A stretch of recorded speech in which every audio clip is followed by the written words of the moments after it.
So hello everyone, welcome to my blog and सबैजनालाई चाहिँ मेरो ब्लगमा चाहिँ स्वागत गर्न चाहन्छु। म चाहिँ सर्वप्रथम चाहिँ चट्ट अहिले चाहिँ हामी कम्पनीबाट सम्पूर्ण कामदारहरूलाई चाहिँ गर्मी बिदामा गर्मी छल्नको लागि भनेर खोलामा पौडी खेल्नको लागि लगिँदैछ।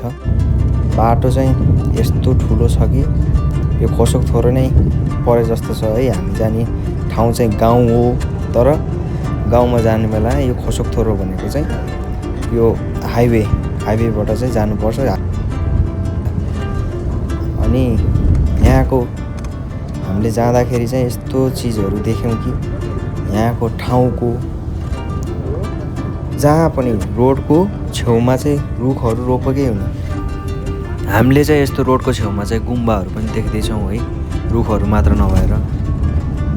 र रुखहरू चाहिँ अनिवार्य रोपेकै हो नि, तैपनि सानो सानो टहराहरू पनि देखियो जाँदाखेरि बाटोमा होइन। अब अलिअलि यो गाउँ नै हो नि त ठाउँ चाहिँ। हामीले अघि हाइवेबाट चाहिँ भित्र, अहिले नै हाइवे नै हो हुन चाहिँ, तर हाइवेबाट चाहिँ भित्र छिरेर गाउँमा जाँदैछौँ अहिले चाहिँ हामी होइन। अब यतातिर धान खेती चाहिँ विशेष गरी धान खेती चाहिँ धेरै नै हुने ठाउँ पर्छ होइन, यो छलनाम्दो एरिया चाहिँ।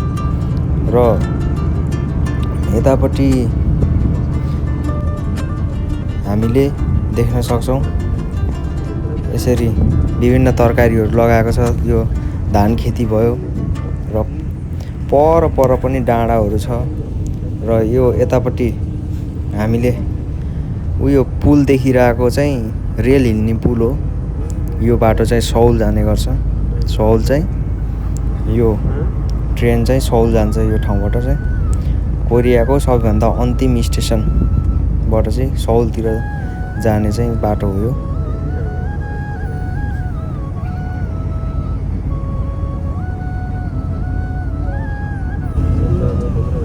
ल है त साथी हो, ल हेर्नुहोस् त हरियै धान। यसरी चाहिँ धान खेती यस्तो व्यापक हुन्छ कि यहाँ। अब यति मात्रै नभएर चाहिँ धान खेती गर्दाखेरि चाहिँ बिचमा सानो रोड, एउटा गाडी छिर्ने चाहिँ सानो बाटो चाहिँ बनाएको हुन्छ कि त्यो ढलन गरेर है। त्यसमा चाहिँ टक्क गाडी लिएर गएर चाहिँ अब जे चिज पनि लान मिल्यो। अब रोप्दाखेरि, अब त्यो हार्भेस्ट गर्ने बेलामा जुन बेला नि युज गर्न मिल्यो। अब अहिले मल छर्नको लागि चाहिँ त्यो गाडी लिएर गइरहेको त्यो सानो त्यो हात्ती गाडी। यो गाडी चाहिँ व्यापकै प्रयोग हुन्छ यो कृषिमा होस्, म्यानुफ्याक्चर उद्योगमा होस्, जता पनि चाहिँ यो सानो कुन्टे गाडी चाहिँ धेरै प्रयोग हुने। र अब यतातिर चाहिँ बस्तीहरू पनि राम्रै रहेछ। म चाहिँ फर्स्ट टाइमै हो यो यतातिर आएको चाहिँ होइन। अनि यस्तो कार्यक्रमहरू हुँदाखेरि अनि यस्तो बिदाहरू हुँदाखेरि चाहिँ कम्पनीबाट यसरी लाँदाखेरि चाहिँ प्रायः म हिँडिरहेकै हुन्छु। त्यसमा तपाईँहरूलाई पनि देखाउने कोसिस गरिरहेको हुन्छु, किनकि तपाईँहरूले पनि भोलि कोरिया आएरै काम गर्छु, कोरियामा केही समय काम गर्छु, पैसा कमाउँछु भन्ने सोचले चाहिँ पढिरहनु भएको होला कोरियन भाषा। र सानो भाइ बहिनीहरूले पनि मेरो भिडियो हेरिरहनु भएको होला।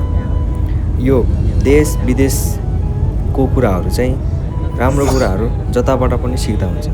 अब हामीले कृषि गर्दाखेरि के कुरामा ध्यान दिने, अब कुनै कामहरू गर्दाखेरि कसरी चाहिँ गर्ने, र हामीले चाहिँ मेन भनेको सस्टेनेबल डेभलपमेन्ट सोच्नुपर्छ, दीर्घकालीन विकास।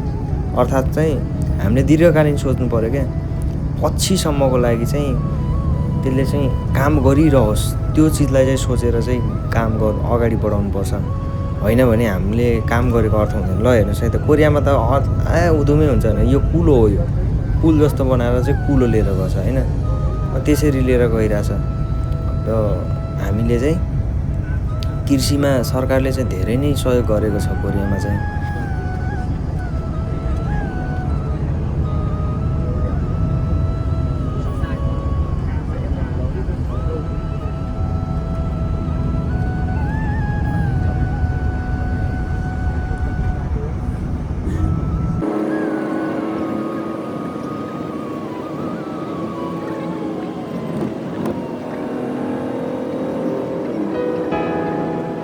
फाइनल्ली गाइज हामी चाहिँ यो ठाउँमा चाहिँ आइपुगेको छौँ।